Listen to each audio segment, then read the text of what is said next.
রাত আনুমানিক ৯টা নাগাদ ঘুটঘুটে অন্ধকারের মধ্যে গান বাজনা ও ঢাক ঢোল বাজিয়ে নতুন বরবউকে নিয়ে রওনা দিল বরাত্রির নৌকাগুলো। নদীর কালো জলের ওপর ৩টি নৌকা পাশাপাশি ভেসে চলেছে গন্তব্যস্থলের দিকে। সামনে চালিত হারানের নৌকাটিতে বরবেশে বসে আছে সৌমেন। তার পাশে লাল বেনারসি শাড়িতে মুখ নিচু করে বসে আছে কনে বিথি। তাদের থেকে কিছুটা দূরে পেছনের দিকে গম্ভীর মুখে বসে আছেন সৌমেনের বাবা হরিদাসবাবু।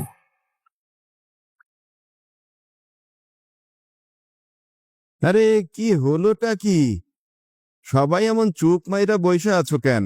যেমন কইরা সকলে চুপচাপ, তাতে মনে হইতাছে এটা বরযাত্রা না শ্মশান যাত্রা। ওরে ও পরাণ, গলা ছাইড়া একখান গান ধরো দেখি।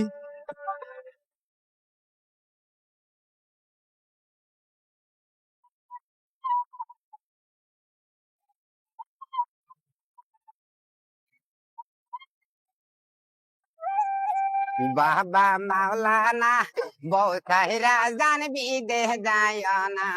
বাবা মাওলানা বউ সাহিরা জান বিদেহ যায় না।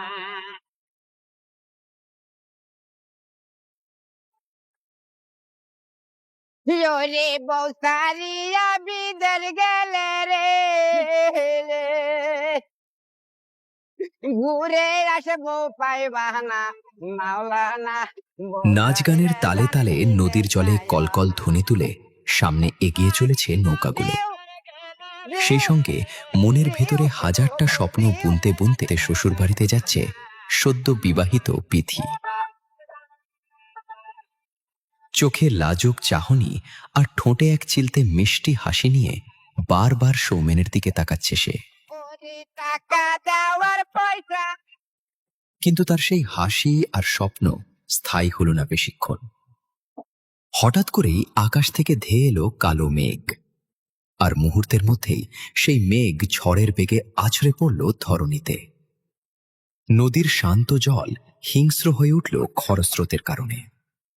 সেই সঙ্গে জলতরঙ্গ এতটাই বেড়ে গেল যে বৈঠা সামলালাতে হিমশিম খেতে লাগলো হারান, পরাণ আর নিমাই। কি হায় ভগবান! ও হে হারান, হঠাৎ করে এই ঝড় কি করে শুরু হলো বলো তো? খানিক আগেও তো আকাশটা বেশ ঝলমল করছিল। বুঝতে পারছি না বাবু, দয়া করে এই মুহূর্তে কেউ নড়াচড়া করবেন না। সবাই শক্ত হয়ে বসুন। ঝড়ের গতিবেগ খুব একটা সুবিধে ঠেকছে না। হারানের সতর্কবাণী শেষ হতে না হতেই আকাশ চিরে নেমে এলো একের পর এক বজ্রপাত। সেকেন্ডে সেকেন্ডেই নদীর বুক যেন দুভাগ হয়ে উঠছে সেই বজ্রপাতের আলোর ঝলকে। খরস্রোতা জলের প্রবল বেগ সামলাতে না পেরে দুলতে দুলতে দিশাহারা হয়ে পড়ছে নৌকাগুলো। নৌকার দুলুনিতে ভারসাম্য রাখতে না পেরে একজনের শরীরের সঙ্গে আরেকজন ধাক্কা লেগে যাচ্ছে বারবার। ওরে হারান, ওরে নিমাই, নৌকা বাঁ দিকে ঘোরা।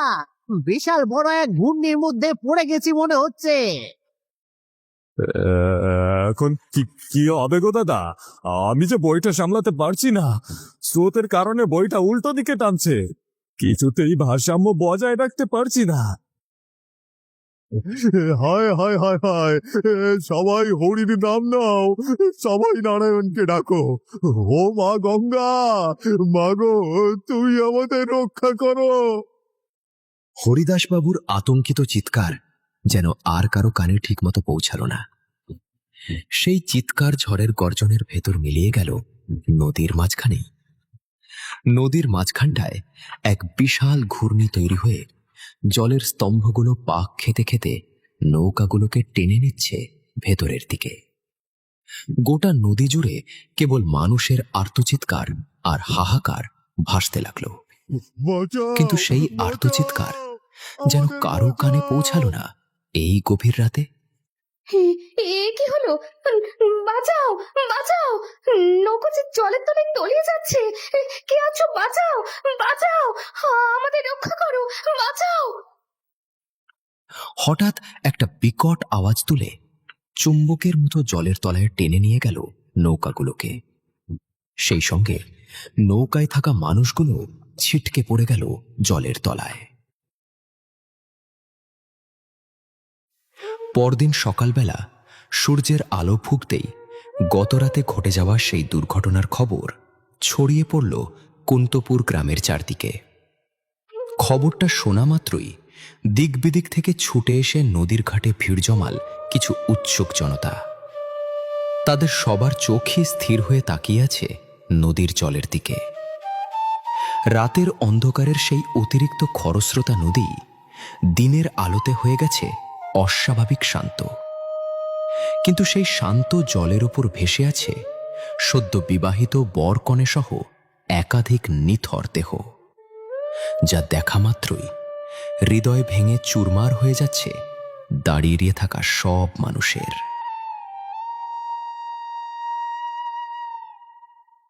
দেখতে দেখতে কেটে গেছে প্রায় ৬টি বছর। এই ৬ বছরে বদলে গেছে কুন্তপুর গ্রামের অনেক কিছুই। কুন্তপুর গ্রামের মোড়ল কমলেশবাবুর একমাত্র ছেলে মোহনের বিয়ে আজ। সন্ধ্যা ৬টা নাগাদ হলুদের পোশাক পরে বারান্দায় দাঁড়িয়ে আছে মোহন। রাত 10টায় তার বিয়ের লগ্ন। শহর থেকে মোহনের ঘনিষ্ঠ ৩ বন্ধু সৌরভ, জয় ও কার্তিক মোহনের বাড়িতে এসে পৌঁছেছে ঘণ্টাখানেক আগেই। তাই হলুদ গোসলে যাওয়ার আগে বন্ধুদের সঙ্গে দেখা করতে বারান্দায় এসে দাঁড়িয়েছে সে। কি রে, তোরা আসতে এত দেরি করলি যে? তোদের বই বই করে বলেছিলাম আমার শেষ বুড়ো ভাতটা আমি তোদের সাথে নিয়েই খাবো, সেটা তোরা পূরণ করতে দিলি না। রাস্তায় অনেক জ্যাম ছিল নাকি? না রে, রাস্তায় তেমন একটা জ্যাম ছিল না, ওই ট্রেনটা আসতেই লেট করেছিল। তাছাড়া স্টেশন থেকে তোদের গ্রামটাও তো অনেক দূরে, স্টেশন থেকে নেমে আবার নৌকায় চড়ে তোদের বাড়ি আসতে হয়। তাও বটে, আমাদের গ্রামে আসতে বেশ হ্যাপা পোহাতে হয়। যাই হোক, তোরা ঘরে গিয়ে বিশ্রাম কর, আমি নিয়মটা মেনে গোসলটা সেরে আসছি। হলুদ গোসলের জন্য মোহনকে ডাকাডাকি পড়তেই আর এক মুহূর্ত দেরি না করে বারান্দা থেকে নেমে কলপাড়ে চলে গেল মোহন। মোহন চলে যেতেই একে অপরের দিকে তাকিয়ে মৃদু হেসে উঠল জয়, কার্তিক ও সৌরভ। মরিচ বাতিগুলো ঝিলমিল করে জ্বলছে রং বেরঙের ফুল দিয়ে সাজানো মোহনের পুরো বাড়িটা। মোহনের বাবা কমলেশবাবুর ভীষণ শখ ছিল ছেলের বিয়েটা ধুমধাম করে দেওয়ার। তিনি পরলোক গমন করেছেন প্রায় 4 বছর আগে। তিনি জীবিত না থাকলেও তার ইচ্ছেটা ঠিকই জীবিত রেখেছেন তার স্ত্রী বিশালতা দেবী। পুরো বাড়ির চারপাশে গিজগিজ করছে নানা রকম মানুষের ভিড়। আর সেই ভিড়ের মাঝেই চুপি চুপি বাড়ি থেকে বেরিয়ে পড়ল জয়, কার্তিক ও সৌরভ। রাত 9টা নাগাদ টর্চের আলো জ্বালিয়ে অন্ধকার রাস্তা দিয়ে হেঁটে নদীর ঘাটের দিকে যাচ্ছে তারা। যাক বাবা, অবশেষে মোহন আর তার পরিবারের সদস্যদের চোখ ফাঁকি দিয়ে আমরা বেরিয়ে আসতে পারলাম। এখন ভালোই ভালোই নদীর ঘাটে যেতে পারলেই হলো। মূলত তারা তাদের বন্ধু মোহনের বিয়েতে এলেও তাদের আসল উদ্দেশ্য হচ্ছে নদীতে মাছ ধরা। গত কয়েক বছর ধরে মোহনের মুখে এই নদীর বড় বড় মাছের কথা শুনতে শুনতে সেই মাছ নিজের হাতে ধরার ইচ্ছা নিয়েই এই গ্রামে এসেছে তারা। আর আজ বিয়েবাড়িতে সবাই যখন ব্যস্ত, তখন কাউকে কিছু না বলে চুপি চুপি বাড়ি থেকে বেরিয়ে পড়েছে তারা। তুই একদম ঠিক বলেছিস রে সৌরভ, মোহনের বিয়েটা তো একটা ছুতো ছিল। আমাদের আসল টার্গেট তো নদী, আর নদীর বড় বড় মাছ। হাঁটতে হাঁটতেই গ্রামের বিশিষ্ট ব্যবসায়ী সোমেশ্বরবাবুর বাড়ির সামনে এসে থমকে দাঁড়ালো তারা। বাড়ির পাশে ছোট একটা খড়ের গাদা। অন্ধকারে সেটাকে দেখে মনে হচ্ছে যেন কালো পোশাক পরা কোনো দানব দাঁড়িয়ে আছে সেখানে। তা দেখে শরীরের ভেতর অদ্ভুত কাঁপুনি দিয়ে উঠল জয়, সৌরভ ও কার্তিকের। ঠিক সেই সময় জয়ের চোখে পড়ল খড়ের গাদার পেছনে সাদা কাপড়ে ঢাকা কেউ একজন দাঁড়িয়ে আছে। ওরে বাবারে, এটা কি? ও কার্তিক, কার্তিক, ও সৌরভ, ওই দেখ, ওই দেখ, ওইখানে কেউ দাঁড়িয়ে আছে। মনে হচ্ছে লোকটি যেন কাফনের কাপড় পরে কবর থেকে উঠে এসেছে এইমাত্র। জয়ের কথা শুনে কিছুটা ভয় পেল কার্তিক ও সৌরভ, কিন্তু সামনে তাকিয়ে তারা কাউকেই দেখতে পেল না, যেন সেখানে কেউই ছিল না। কোথায় কোথায় কাফনের কাপড় পরে মানুষ দাঁড়িয়ে আছে? মনের ভুলে কি সব দেখছিস আর বলছিস? আরে যত সব আজগুবি কথা! তোকে কতবার বলেছি টিভিতে এসব আহার সিরিয়াল দেখবি না। টিভির সামনে বসে বসে সারাক্ষণ ভূতের সিরিয়াল দেখিস আর বাস্তবেও সেটাই মনে করিস। বিষয়টা যে শুধু মনের ভুল নয়, সেটা বললেও হয়তো বন্ধুরা বিশ্বাস করবে না। তাই আর কিছু না বলে চুপচাপ হাঁটতে লাগলো জয়।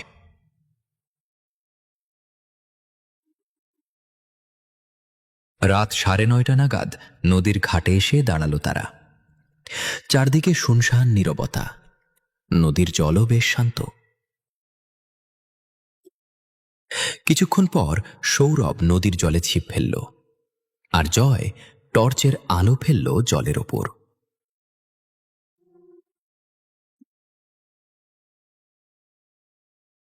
এই তো মাছ টোপ গিলছে মনে হচ্ছে। সৌরভ, ধীরে ধীরে ছিপটা উপরে তোল। আমার মনে হচ্ছে বিশাল বড় একটা মাছ উঠেছে। কার্তিকের কথা মতো ছিপ টেনে তুলতেই একটা সোনার নূপুর উঠে এলো। টর্চের আলো পড়তেই নূপুরটা ঝলমল করে উঠল। হায় ভগবান, এটা তো মনে হচ্ছে সোনার নূপুর। কিন্তু কিন্তু এই নদীর জলে সোনার নূপুর এলো কোথা থেকে? এই সোনার নূপুর হোক আর পিতলের, এটা হাতে নিস না। এটা এখনই নদীর জলে ছুঁড়ে ফেলে দে। রাতের বেলা নদীর বুকে পাওয়া এসব জিনিস নেওয়াটা কিন্তু ঠিক হবে না। জয়ের এই কথাটা কিছুতেই এড়িয়ে যেতে পারল না সৌরভ। সে ছিপের মাথা থেকে নূপুরটা নিয়ে ছুঁড়ে ফেলে দিল জলের মধ্যে মধ্যে। হঠাৎ তারা দেখতে পেল দূর থেকে 3টি নৌকা তাদের দিকে এগিয়ে আসছে।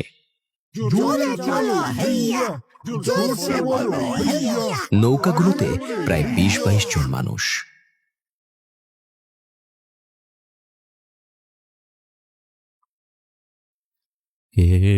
এরা কারা? আর রাতের এই অন্ধকারে এমন হয় হুল্লোড় করতে করতে নৌকাগুলো আমাদের দিকে এগিয়ে আসছে কেন? কিন্তু নৌকাগুলো কাছে আসতেই তারা বুঝতে পারল ওরা মানুষ নয়, ভয়ঙ্কর আত্মা। ওরে ওরে কার্তিক, এরা যে কোনো মানুষ নয়, এরা যে ভূত। আমি তখনই বলেছিলাম সাদা কাপড়ে মোড়ানো কাউকে দেখেছি আমি। তোরা আমার কথা বিশ্বাস করিসনি। এখন কি হবে আমাদের? তোদের এত বড় সাহস! তোরা আমাদের বৌরানীর পায়ের নূপুরে হাত দিস? দাঁড়া, আজ তোদেরকেও এই নদীর জলে ছুঁড়ে ফেলবো।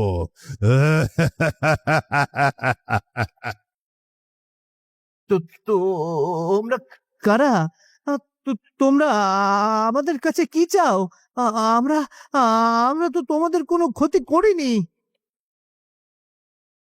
ঠিক তখনই নৌকা থেকে কয়েকটি কালো ছায়া লাফিয়ে তাদের সামনে এসে দাঁড়ালো। কার্তিক, তোর কাছে দেশলাই আছে? দেশলাই বের কর তাড়াতাড়ি। কার্তিক তাড়াতাড়ি পকেট থেকে দিয়াশলাই বের করে আগুন জ্বালালো। আগুনের ছোট্ট শিখা জ্বলে উঠতেই ছায়াগুলো ভয়ে কেঁপে উঠল এবং একে একে নদীর জলে ঝাঁপ দিল।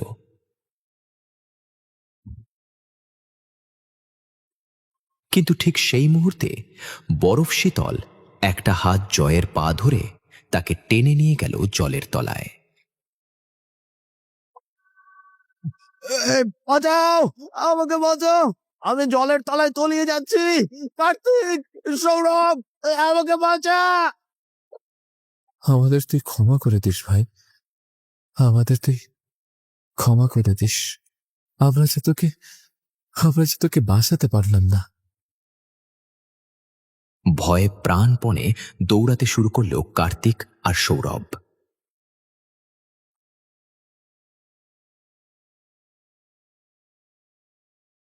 রাতের সেই ঘটনার পর তারা মোহনের বাড়ির সামনে এসে অজ্ঞান হয়ে পড়ে যায়। পরে সব শুনে মোহন ঘটনাটা জানতে পারে। এমন কাজ কেউ করে? আমাকে কিছু না জানিয়ে, আমার ব্যস্ততাকে কাজে লাগিয়ে নদীর ঘাটে তোরা কেন গিয়েছিলি বলতো? তাও আবার রাতের বেলা। তোদের এই নাদানির জন্য জয়টাও। জয়কে তো ভূতগুলো জলের তলায় নিয়ে গিয়েছে। আমরা পারিনি ওকে বাঁচাতে। আচ্ছা মোহন, নদীর ঘাটের এই রহস্যটা কি বলতো? এমন একটা ঘটনা কেন ঘটল? আর তুইও আমাদের কখনোই সে ব্যাপারে কিছু বলিসনি কেন? এরপর বছর 6 আগে বরযাত্রীদের সঙ্গে ঘটে যাওয়া সেই করুণ ঘটনার কথা খুলে বলল মোহন। বছর 6 আগে এক রাতে 3টে নৌকা ভর্তি মানুষ বরযাত্রী হিসেবে নব্যবিবাহিত বর কনেকে নিয়ে যাচ্ছিল। নৌকা নদীর মাঝ বরাবর আসতেই হঠাৎ করে প্রচণ্ড ঝড় বৃষ্টি শুরু হয়। ঝড়ের তাণ্ডব এতটাই প্রখর ছিল যে কোনো কিছু বুঝে ওঠার আগেই বরযাত্রী সহ 3টে নৌকায় জলের তলায় ডুবে যায়। আর তারপর থেকেই রাতের বেলা সেখানে কেউ গেলেই এমন পরিস্থিতির সম্মুখীন হয়। সব কথা শুনে তারা আবার নদীর ঘাটে যায় জয়ের খোঁজে। নদীর ঘাটে গিয়ে তারা দেখতে পেল শান্ত নদীর জলের উপর ভাসছে জয়ের নিথর দেহ। 3 বন্ধু আনন্দ করতে করতে এই গ্রামে এসেছিল বন্ধুর বিয়েতে, কিন্তু সেই আনন্দ মুহূর্তেই পরিণত হল গভীর শোকে।